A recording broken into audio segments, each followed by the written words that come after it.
You'll love this one. The media's coverage of presidential children has historically varied significantly, with Barron Trump's media presence being notably less noticeable compared to the extensive coverage that Malia and Sasha Obama received during their father's presidency. Barron Trump, who's the youngest child of former President Donald Trump, was largely kept out of the public spotlight during his father's time in office. This was a deliberate decision by Melania Trump, who, as First Lady, was fiercely protective of her son's privacy. Melania's approach was to ensure that Barron could have a normal childhood as much as possible, despite the massive attention that comes with being the president's son. In contrast, the Obama children were more visible, partly due to their older ages during their father's tenure, and the Obama family's overall more open public profile. This allowed the media more opportunities to cover Malia and Sasha in various public and ceremonial events. There's also the point that the media's coverage of the Obama children often highlighted their participation in public events, their life decisions such as college selections, and their rare public statements. The positive portrayal often mirrored the broader media's favorable view of the Obama administration. On the other side, Donald Trump had terrible relationships with the press, which influenced the nature and extensive coverage given to Barron. The disparity in coverage isn't merely about the individual personalities or actions of these young members of presidential families, it also reflects broader editorial decisions and cultural context. You see, each media cycle is shaped by the prevailing media attitudes towards the sitting president, the level of access granted by the White House and public interest, which can differ markedly from one administration to another. Thus, while the Obama children were often portrayed in a warm, engaging manner that aligned with the positive coverage of their father, Barron Trump's life and activities were shielded from public view, aligning with his family's more private approach and the media's more cautious stance towards the Trump administration. But as I mentioned, Melania had a major role in this. Just watch this next clip to get a bit of context. That brings me to one of the other, let's call it pillars or prongs of your initiative, and which would be social media and bullying.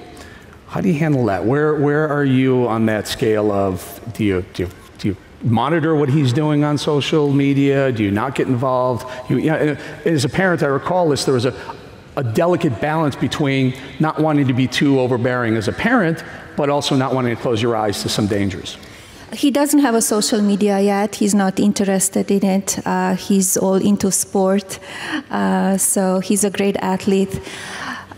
I teach him to be responsible and treat people with respect and kindness. Good.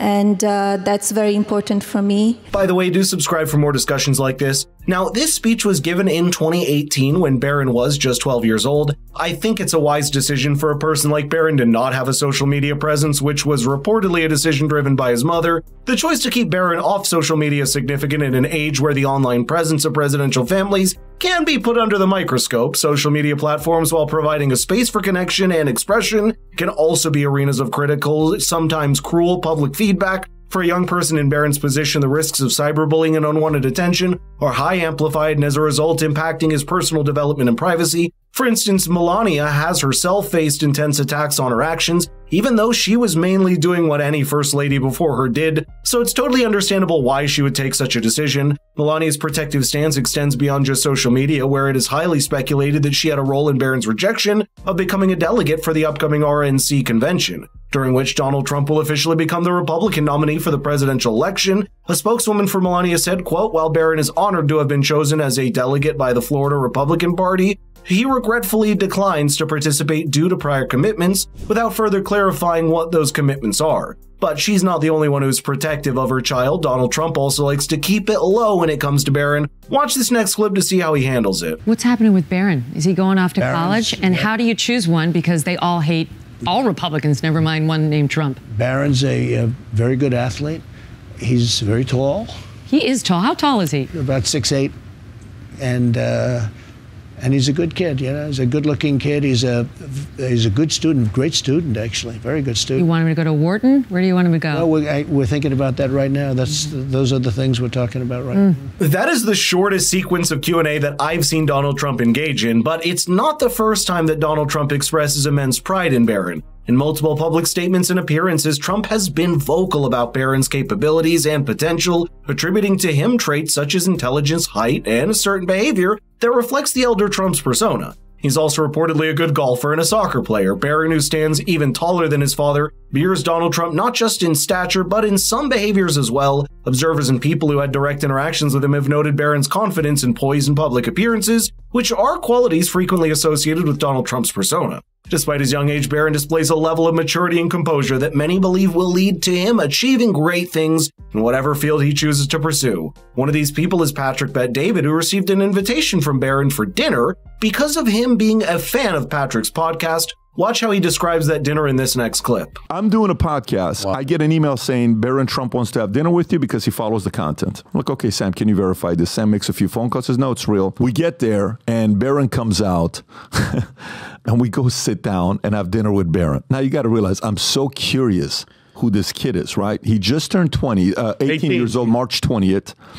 And so you're watching him for an hour and a half, and we just watched Barron run dinner with stories, entertainment, everything. To me, it was witty, I was busting up. Sharp, funny, sarcastic, tough, not weak, like, hey, grounded. They said the other day, it's officially a fair game to come after me. Good. I don't care. Good. Do it. I get it. They've gone and done it to every kid. What's the difference? Why should I?